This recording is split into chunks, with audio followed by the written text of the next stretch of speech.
Good afternoon, everybody. This is Ayming here today to talk to you about the Green Deal. I see that we still might have some people that will connect, so I think we'll just give a few more minutes before starting the webinar.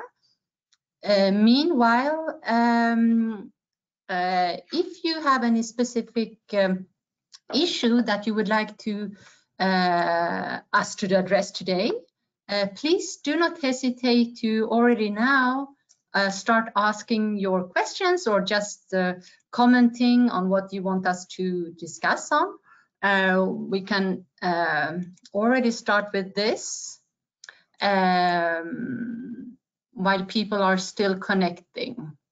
So just we give it some minutes. Do not hesitate to start asking eventually questions that you might have related to Green Deal subjects.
Okay, now we're back. In order not to lose time for all of you, we will maybe start the webinar and maybe further people will join us in course of the webinar. So we will just start. Thanks you for also giving us some first hints related to your questions. Okay, so today I'm sitting here together with one of my colleagues, Pascal. Good afternoon, everyone. Nice to see you again, Pascal. Thanks for inviting me today. Yeah, Pascal is a business developer here at Ayming. Maybe some of you know him already. Just some info about yourself, Pascal. You're an engineer in biochemistry. Biochemistry and industrial biotechnology as well. Yeah, he's got a strong experience in working in our field. Myself, I'm a materials engineer, and I've been working at Ayming since more than 20 years now. So now let's go down to the topic. Okay, so the first question was the question that I already asked you, actually. So that is if you had any specific issue that you wanted us to address today. And I see that we already have two issues that were mentioned by a participant.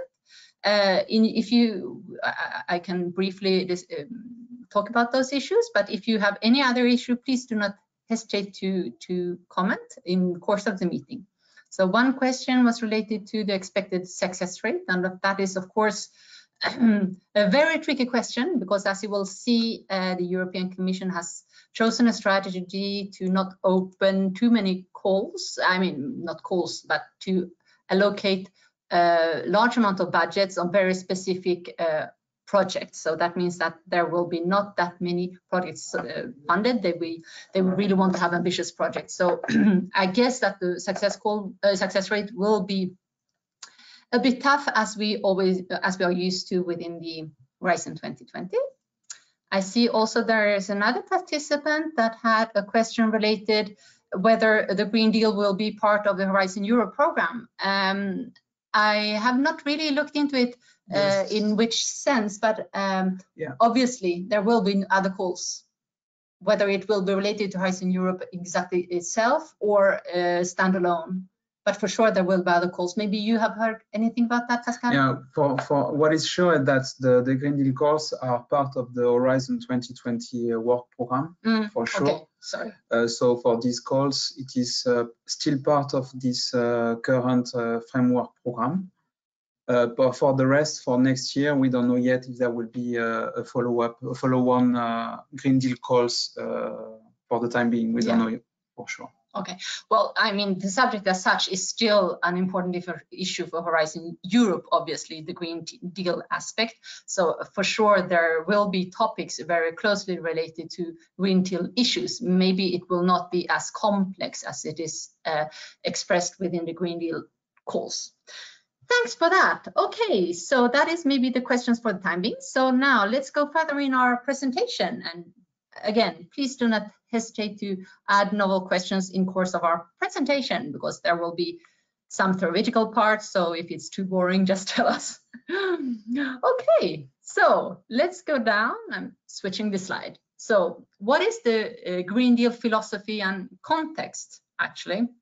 Well, as it says, green and deal, so that means for sure it's really about greening the European Union and European economy, and to have a very ambitious environmental goals. Of course, it's clearly in line with the Sustainable Development Goals and other COVID recovery program as well, many other different European policies and strategies, of course.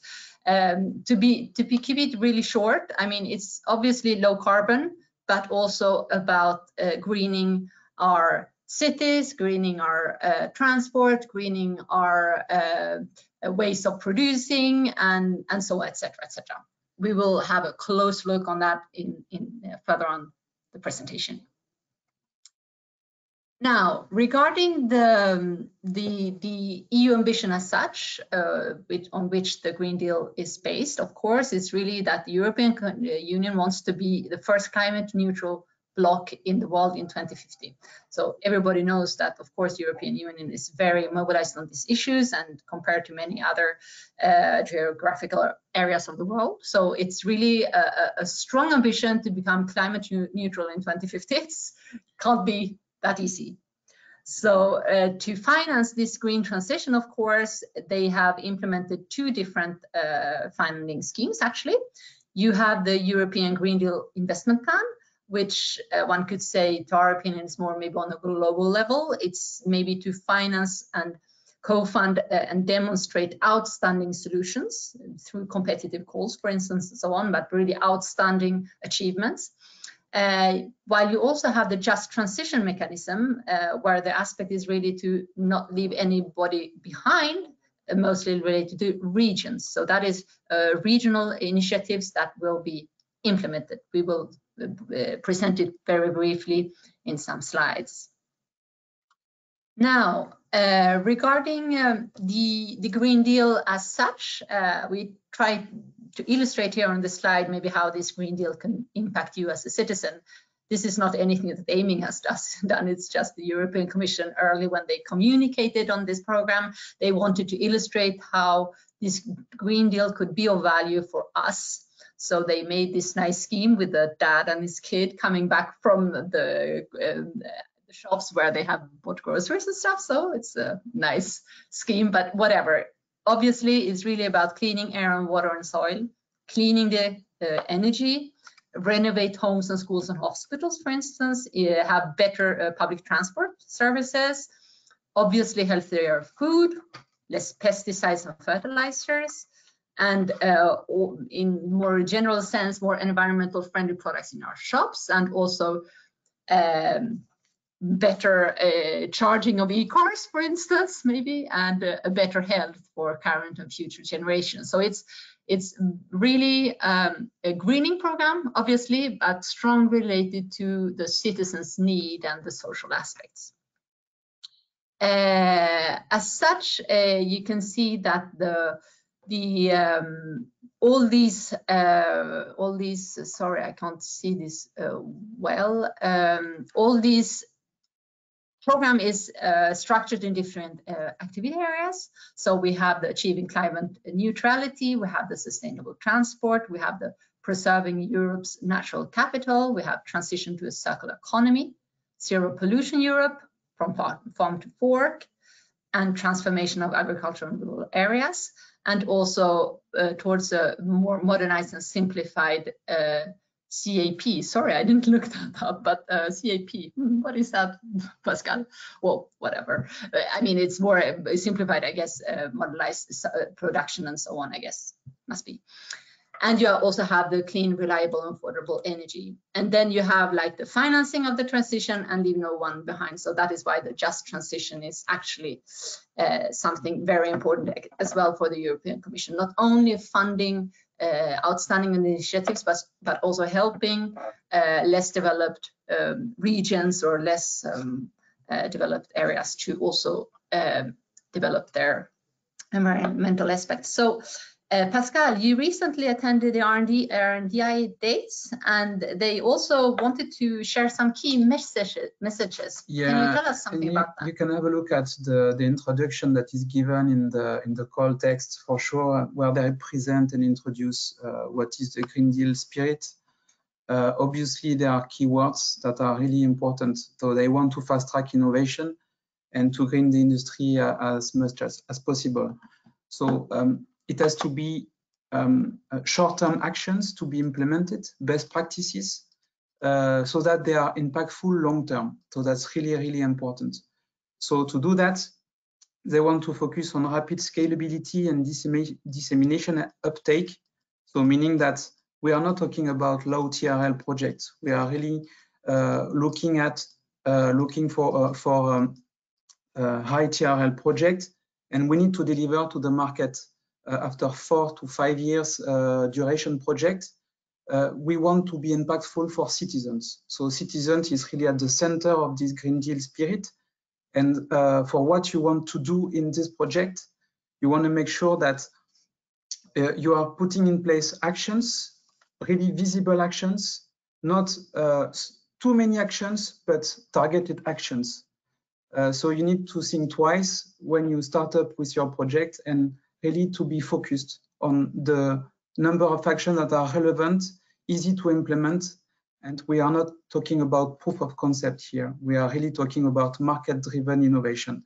So that's the spirit of the Green Deal, and that's what we wanted to stress here, that we need to be picky in the TRL we want to start with.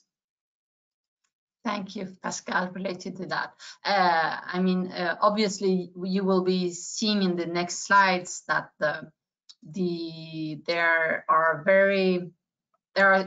a bit various options. Some projects are really immense and really big projects, and some are maybe smaller, but in all, it's quite few funding opportunities that is actually there. It's more or less one, not always one project per topic, but it's a limited number, one can say.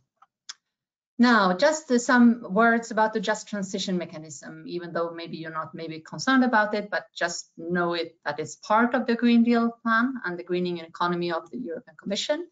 It's really a plan of where they will help investment in greening an economy on a regional level, where they will be co-funding with the structural funds from European Commission. There will also be an investment and budget available for Invest in EU Just Transition scheme as well. And there will also be a budget available through the European Investment Bank regarding new public fund sector loans. So that is also something that it will be available to help this global strategy to be implemented. Then, of course, there will be transitions plan that will be developed by each regions to choose the best investments. I mean, that is something that we are, of course, used to when we are talking about structural funds. Is always based on a local agenda of the regions, of course, adapted in what they need. So there will be, of course, most likely specific actions that will be open, led by the regions on these issues. There will also be some technical assistance. Apparently, I don't know how actually we will be concerned by that, but whatever, there is some technical assistance on a just transition platform. Let's see what it will be. And of course, there will be some attractive conditions for the risk sharing between the public and private investors. But again, this is more, this is not really always related to research and innovation actions, I guess. It will be very global. So whatever, something interesting to know in any case. Regarding the Green Deal calls, I guess that you have seen that they are now officially published since when Friday, maybe last Friday, was it? It was online last Friday. Yeah, correct. And it's not now available on the tender portal. So it works exactly as Horizon 2020. The deadline is January the 21st. It's only single stage submission, no two-stage. And it's the fully classical submission template of the Horizon 2020 program. So nothing is new on that side for the time being, at least. So it's really using Horizon 2020 program current procedures. Yes, sorry. Yeah, anything more, next slide, Pascal? So yeah. Regarding the next, oh, sorry, I'm playing around with the slides here. Now, concerning the global trends of topics, Pascal, maybe you want to add something on that? No, I wanted to just to add what you can see now on the slide is that based on the H2020 type of project, you have IA, which is innovation action, so typically funded at 70%, and then you have RIA, which is research and innovation action, but I know that some of you already know that. And of course, you have the typical CSA, so coordination and support action. So this is the split up of the calls, as you can see on the work program. Yeah, so it's obvious, and we will see it further down again, that some innovation actions are really huge projects. Some research in innovation action are also sometimes quite a big amount of budget. So it is for sure still within the instruments of the Horizon 2020 program, but considering the budgetary amounts and the scope of the topics above all, it's quite different. But we will have the time to discuss all that. Yes, and we will do it now straight away, actually. Yeah, we really thought it was important to discuss a bit and explain to you the project concept that are kind of expected within the Green Deal. Because this is something that we have discussed very much internally, because it's not that easy, to be fully honest with you. They decided to open rather ambitious topics and settle ambitious goals. So that means they want you, if you submit a project, to handle various concerns. What we have tried here on this slide together with Pascal is just to illustrate keywords that is often mentioned in topics. It's not obviously it's not maybe valid for all the different areas, because some areas, as you might have discovered already yourself, is extremely technology oriented and demonstration oriented, and is still very much in those fields. But many topics are fully mixing technology aspect with all these more societal aspects, so to say. So what we can see, we have tried to organize maybe the keywords along a certain issue aspect. Obviously, it's just the text in violet or whatever it can be. It's just something that we have tried to illustrate the keywords around. It's not any official wording of the European Commission, whatever. So, for instance, framework, facts and figures, so to say. Often you can see they talk about indicators and repositories, and they talk about regulatory aspects, and maybe in some calls as well regarding land issues and regulatory aspects related to that. So that is something, for instance, that is often important. You also have novel pathways, so to say, meaning that you have often, they want you to multi-scale, they want to have multi-sectoral, they want you sometimes maybe to work in a symbiosis level. They also want you to work on financing future schemes and how to develop all that. And they also want you sometimes to work on public and private investments. Of course, again, you do not need to cover all these keywords all the time, but often maybe at least half of these keywords sometimes is present actually, but whatever. So there is also issues about new ways to work. So they talk very much about systemic risk analysis and transformation of various issues. In some aspects, they also talk very much about matchmaking and innovation clusters. I mean, this is obviously during the product development, but also maybe following it and implementing it and so on. Best practices, or also living labs in some topics is very important. And of course, there is always a digital transformation issue in many subjects, not all, but in some, obviously. Governance, that is something maybe a bit new to us, at least, because, okay, some of the keywords that I mentioned before is something that we sometimes also integrate in our product concept due to various aspects, of course, but it's rare that we really work on governance issues. So that is something new. And we understand it's fully important since they really want to make a long-term change and so on. So of course, we need to adapt our governance way of working. So for instance, in some topics, they talk about institutional change, they talk about local governance issues. It's very much about local. You will see that in the Green Deal program. And also a term which is very important is the co-creation aspect. So that is really co-creation and engaging all relevant actors. So that is really rather related to the implementation of the project, obviously.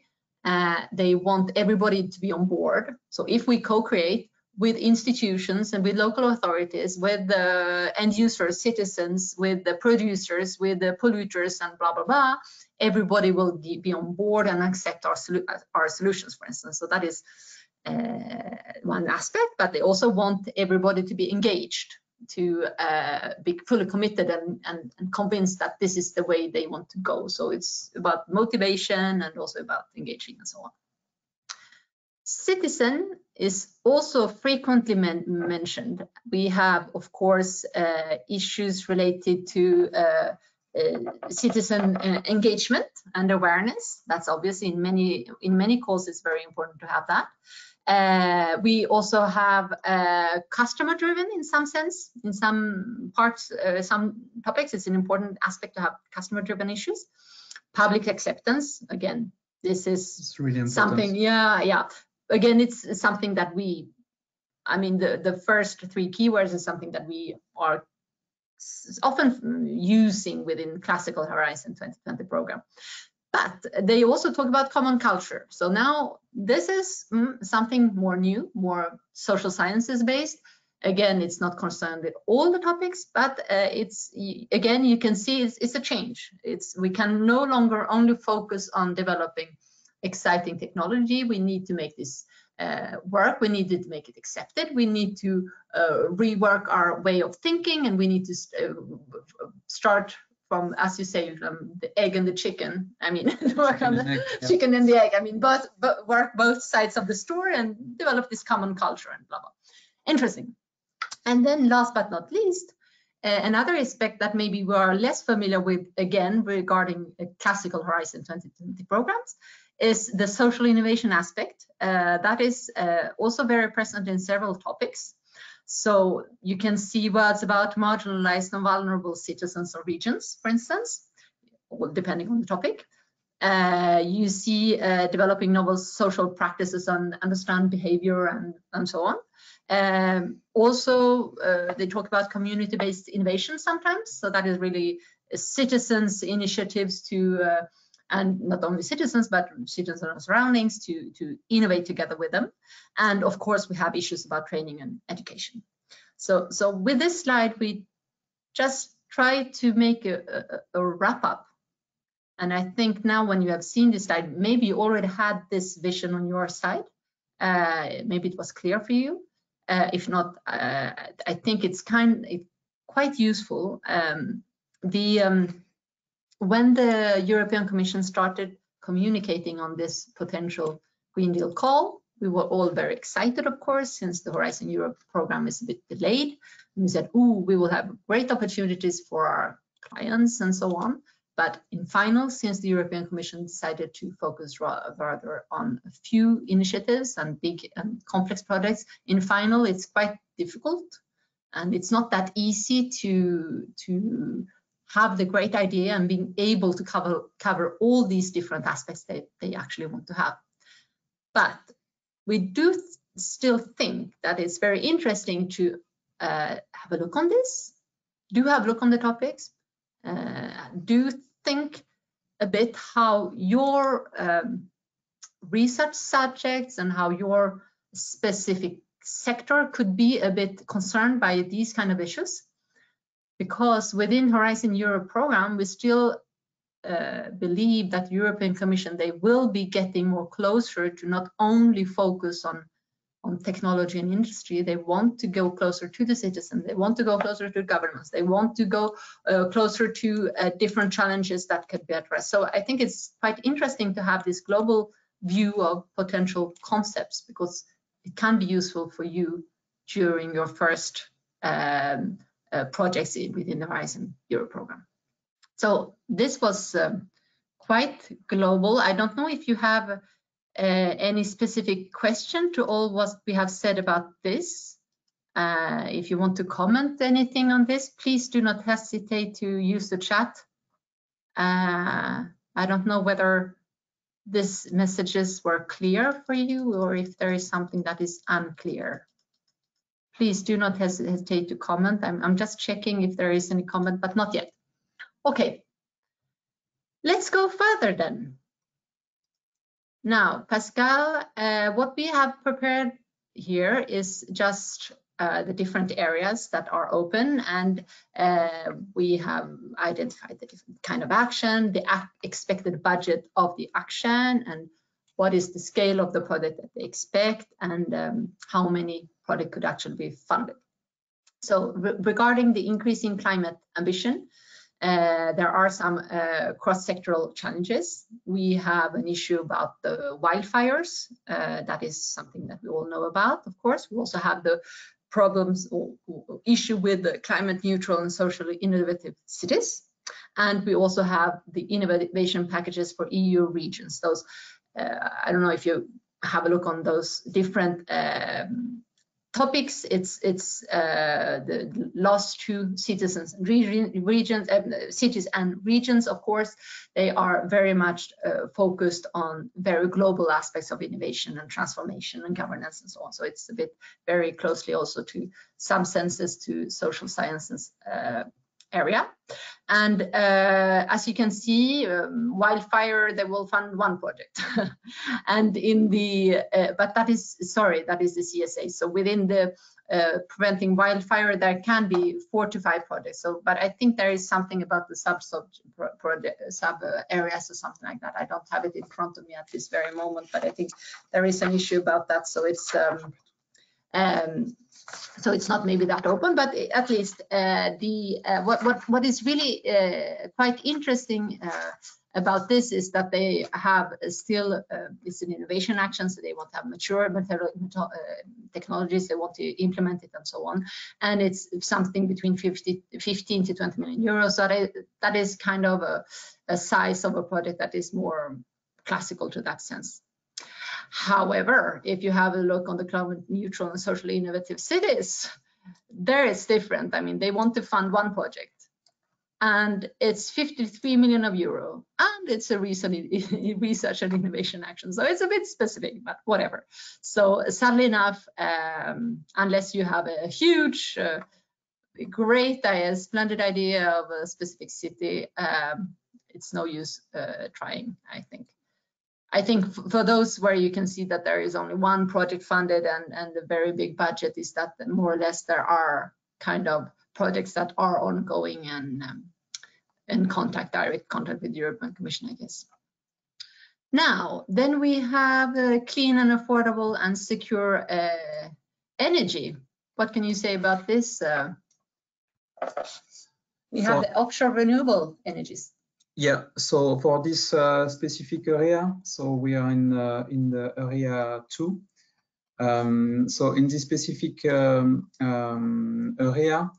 we are talking about a really high-scale projects, really about demonstration. So again, demonstration is an important keyword and key enabling technology for the future large-scale deployment of offshore renewable energy technologies. So again, one key message we want to pass on here is that we are not talking about standard H2020 projects. We want to go beyond and to capitalize on what already was funded in previous H2020. And based on that, it's about clustering activities and preparing the ground for a demonstration. So in this one, it's about the offshore application, obviously. So then for the next one, which is the 100 megawatt electrolyzer. So again, here we are really talking about industrial projects. So that's really important here. So it should be led by key industries leading innovation and leading the market as well. So in this case, there will be, we think, based on the budget, 2 to 3 projects will be funded. That's for this one. Maybe we won't go into too many details, right? No, and I think if you have a look on all those projects related to energy, it's more classical based projects. It's very targeted to technology as such. It's less social aspects, less governance aspects, and so on. It's very straight to the point. They know what they want to kind of fund. There are some interesting initiatives, however, with Africa. They expect maybe 4 up to 8 projects that could be funded. But again, it's very focused, of course, to needs within Africa. Yeah, international cooperation is also one of the most important angle of the Green Deal, right? So the partnership with Africa is at stake here. So it's really an opportunity for all of you that have ideas to cooperate with Africa and to facilitate and foster any cooperation with this continent. That is the opportunity to take for sure. And then we have the industry for clean and circular economy here. This is another story.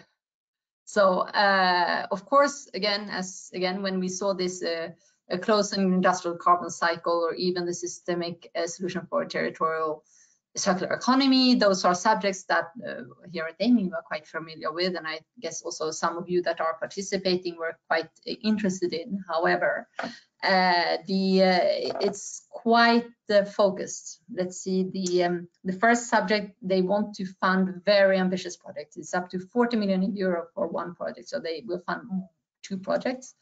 And then for the circular economy, they have 60 million euros, so that means maybe 3 to 6. However, when you have a look on the topic as such and the requests, it's not easy to develop everything that they actually want us to develop, to integrate. I don't know if you want to say anything on that, Pascal. You've also been involved a bit in these topics. Yeah, so maybe I can comment on the circular economy one. As some of you might know, is that many of the H2020 circular economy projects led to a showstopper. So it's difficult to have a complete circular economy loop. So if you want to have best practices and to make sure that you deliver a true and real circular economy loop, it will be important to capitalize on what was done, but to do it differently to make sure that it is impactful for the citizen. Again, it's another keyword which is really important. So especially if you talk about plastics, textile sector, for instance, we know that it's still a hurdle to recycle those materials. It's some of the time not doable, or if it is doable, it is partially doable. So here again, it's important to capitalize on mature technologies, or maybe combine and find synergies between technologies to make sure that if you target, for instance, fast fashion textile, you need to make sure that you can recycle everything, or at least eco-design and reuse the polymers that you're being able to recover.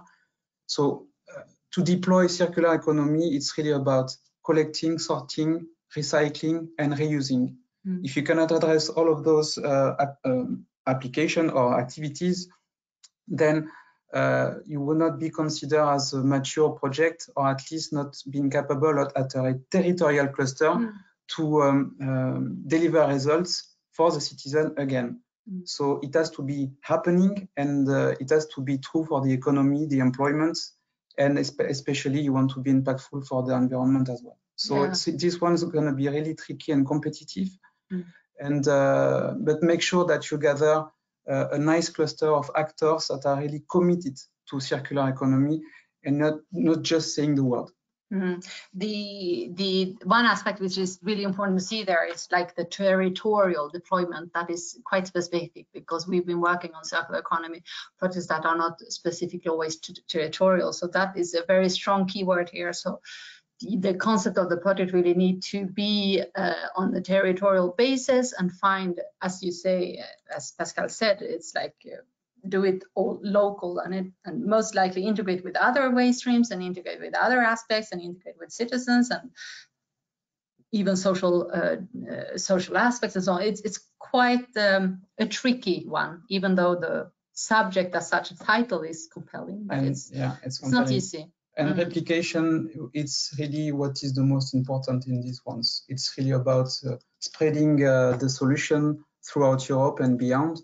So replication will be really looked pretty closely in this case. Oh, we have received some questions here. Okay, sorry. Ooh la la, I'm trying to have a look on it. It's not easy with this tool. Okay, for the call 3, they talk about potential. So to what extent do they expect projects on packaging recycling only? Oh no, I don't think so. No. Not only. No, not only. No. It's integrated. It's a part of it's a chunk of the activities. But if you consider a territorial cluster, we now know that they mention it during the R&I days. Could be a region, an urban area, and can be cross-border. At a minimum, it has to be realistic for the deployment of the solution you want to implement. And replication is that if you have, I don't know, a region in the north part of France, you are capable of clustering people, actors together. You want to make sure that with these actors in a different country or in different territorial cluster, you can achieve the same thing. And that's what is about replication in this case. So I think that this is why it's important to get the public authorities on board in each country you want to deploy these solutions, because of course, at the end of the day, they will deliver permits to implement a facility, the collecting, the sorting, I don't know, any other things. But it has to be really exhaustive and global approach, and not only focused on, for instance, packaging only. Absolutely. It's really about having a global approach for circular economy on a territorial basis. So of course, packaging is just one of the waste streams, and I see you also had a question really regarding the polymer to polymer yield. But it's as you can see in the description of the topic, there are no quantified targets related to achievements as such. It's not a pure technology project. It's above all a global vision connecting technology with business, with human social sciences and territorial activities. So it's sadly enough not an easy subject to handle. Okay, but we can discuss this on a bilateral basis with you without any problem. Regarding energy and resource efficient buildings, there is also an issue regarding the renovating in energy and resource efficient way. Of course, it's an innovation action. It's a high TRL level, of course. There is 60 million over budgets, and they will have projects between 10 to 20, so it's 3 to 6. So it's quite open, though. You can, of course, have a look on it. But obviously, again, in this specific program, if I'm not wrong, there are very various aspects to integrate in the topic. So of course there are technology aspects related to the IPV and related to how to put it in English, climatization, maybe, sorry, freshening the air, kind of, whatever, and power generation and energy storage air and conditioning. Yeah, but, air conditioning. I'm sorry, it's lunch break. No, Yep. yeah, but it's a chance for BIPV sector photovoltaics to perhaps play a key role in these topics for sure. But any other solution to air condition in a different way, so reverse heat pumps, all these kind of topics, activities are more than welcome. But again, here it's a very ambitious project that is foreseen, and of course, in this case, it's about greening the neighborhoods of living labs. Living labs, the concept of living labs that Emma told you some slides before. It's really about that, but it's also getting citizens aware of the existing solutions. So again, it's really a lot of cross-sectorial approach. So you need to get the citizen on board about the solution that will be implemented and available for them. Exactly. And now regarding the sustainable and smart mobility, there is of course an interesting topic related to green airports and ports for multimodal hubs and sustainable smart mobility. Those are again rather ambitious project innovation actions. There's 100 million euro in they have two subtopics, so ports and airports. So there can be maybe 2 to maybe 3 projects funded per type of project. So this is also something that we've been looking into a bit regarding the green airport. There are various subjects, of course, that are interesting, but again, you need to handle quite many aspects. Go ahead, Pascal. Yeah, sure. So here it's really a holistic approach, because it's not only about perhaps using biofuels for planes. It's really about the passenger experience. So it's really about having principal airports. That would be the use case. And then you will have to, what you put in place for this airport, you should replicate it to fellowship airports, or at least a maximum of 3 fellowship airports, if I remember correctly. So in this case, it's really about the transport, the connection to the airport. It's about showcasing, for instance, the use of innovative de-icing of planes. So that's really important for the infrastructure, for instance. It's really about getting to the airport in a new, efficient way.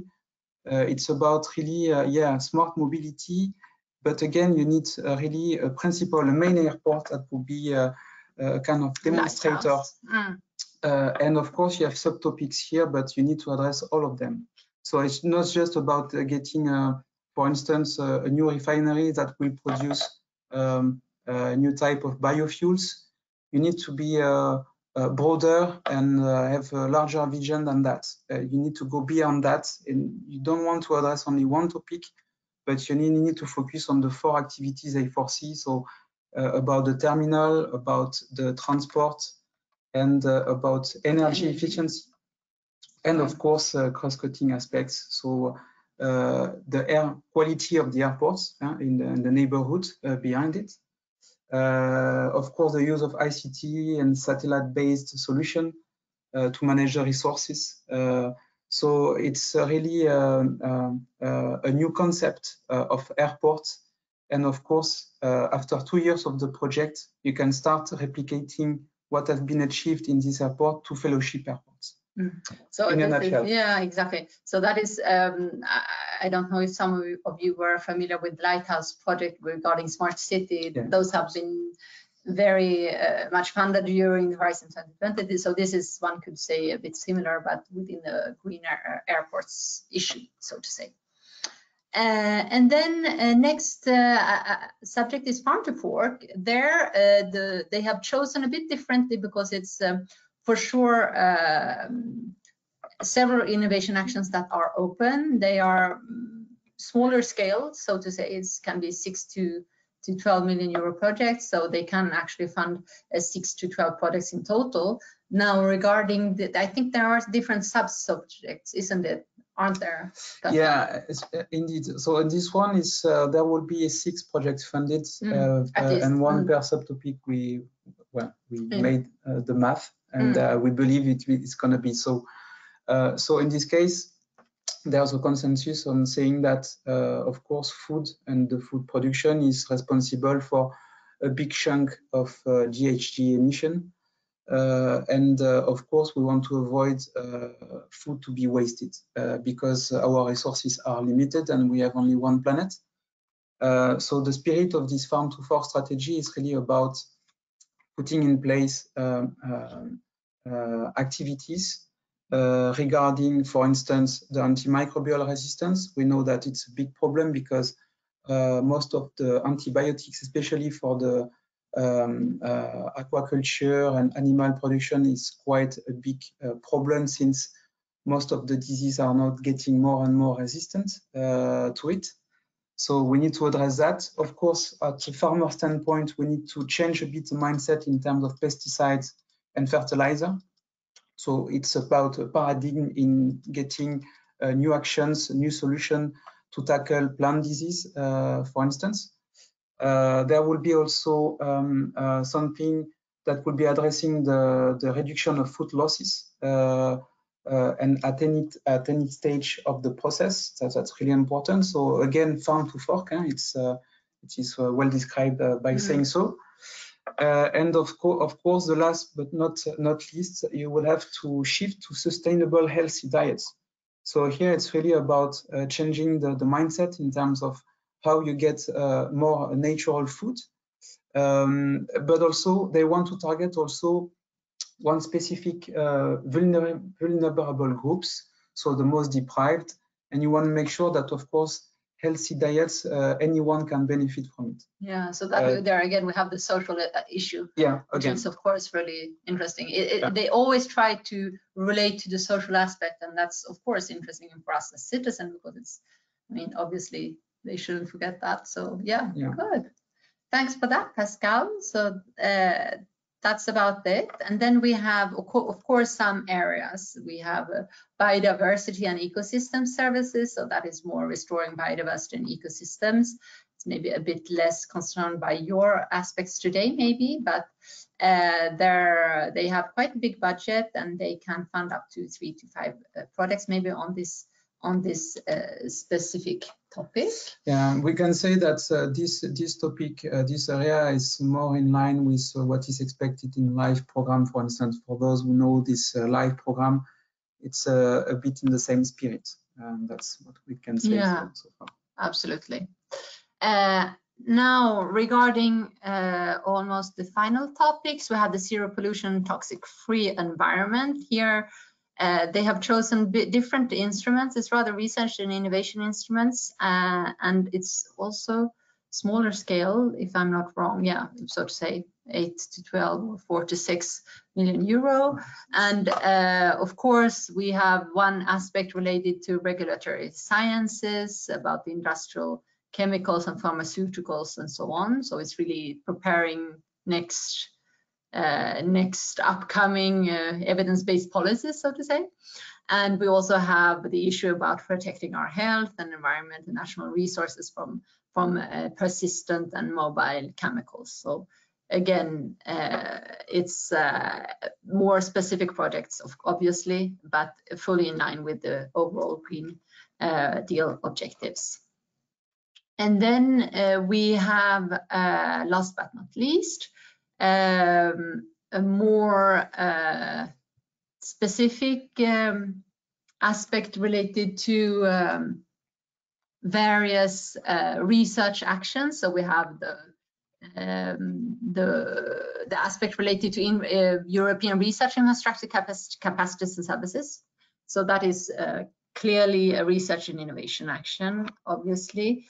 And there are several subtopics that have been identified. Maybe we're just trying to find each of the subtopic because I can't remember everything. But Okay, so yeah, so we had one related to energy storage. No, that's it.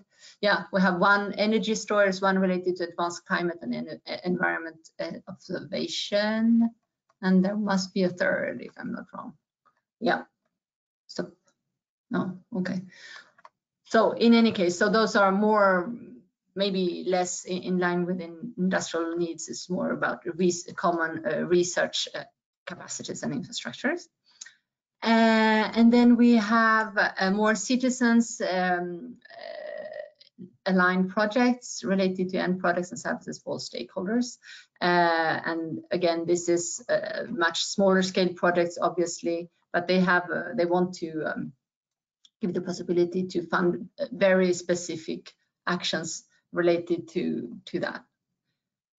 And then we have the digital twin of the ocean, and that I think is just one project actually that will be funded. So this is a very specific, of course, it's a very important issue for everybody, but again, they have a very clear idea of what they actually want to fund. There have been several common research infrastructure projects related to the ocean, and they are specifically mentioned them in the call topic. So obviously, all these people involved and key people involved in oceans research and science will mostly prepare their specific project related to this digital twin. And then we have the area which is much more regarding the citizens and the social science aspect. So this is really mobilizing them and involve them and so on. So we have the how the citizen will contribute to the Green Deal, how they will study the behavioral and social and cultural change for the Green Deal, and also how the citizen can act on change. So those topics are all very specifically related to deal with that. But again, even though we have these very specific topics, it's a transversal issue and cross issue along almost all the topics that we mentioned before. There's always social aspects mentioned everywhere, so one mustn't forget about that. And then I think, yeah, maybe we didn't show the international. Sorry, the international cross isn't 11th area. Yes, sorry, I didn't, that's area 11. Yeah, we didn't take it in, maybe, I think. Yeah, but so, it was related to the energy system in Africa. Yeah, so exactly. it's a big chunk of, yeah, it's really about international cooperation. And in this case, of course, Africa is a bit delayed in the energy transition, for sure. And it's again an opportunity to cooperate with Africa and put it in place measures to foster a green transition and to deploy the best solution to help Africa with their concerns regarding climate crisis. But I think it's only focused on energy, isn't it? It's really energy focused. Yeah, exactly. Because they wanted to open the Green Deal challenge, of course, to the world, and they chose Africa and they chose energy. So it's clearly focused on that. It's not any other opportunities for the time being within other sectors. I mean, so, but that is, again, what we have showed you today is just the first Green Deal call that will be launched within the Horizon 2020. There will be other Green Deal calls coming up, as Pascal said, maybe partly on Horizon Europe, but maybe also independently. Yeah. We do not really know that. Yeah, consider that Green Deal is really the last call of H2020. Exactly. So there might be maybe other opportunities coming up afterwards. We don't know, but we will, of course, keep you informed about all this. But I hope through this short webinar, you've had the time to maybe better understand or have a global vision of what this is all about. So I don't know if you, I was just checking whether we had some new questions or comments on what we have presented, but I can't see anybody else or anything else. So if you... So we gave you a global view, of course, an overall view, and we can be more specific if you'd like on case by case. It's pretty dense green calls proposals that are expected. So of course, we can be more precise depending on the call you want to address. Exactly. Do not hesitate to contact us directly. We can send to all of you the presentation that we shared today. This webinar has also been registered, so you can also share the link with other people if you think it's interesting for them. And you can also join us on Slack. We have a Slack platform where we share with all our clients news about Horizon Europe and Green Deal and so on. So when I send you the presentation, you can be able to join here on the link. So this was it. And I'm just checking again whether there is any question, but I don't think so. Last chance for a question. Last chance for a question. Or everybody is either fully convinced or fully not convinced. We're completely depressed. I hope not. Okay, so it was very nice having this webinar with you again and chatting with you partly. Yeah. And we will soon be here for a new webinar. We have not yet defined the subject, but we'll be doing it very soon. So we wish you all a nice afternoon, and hopefully autumn is coming. Enjoy your afternoon. Enjoy. And thanks for attending the webinar. Bye-bye.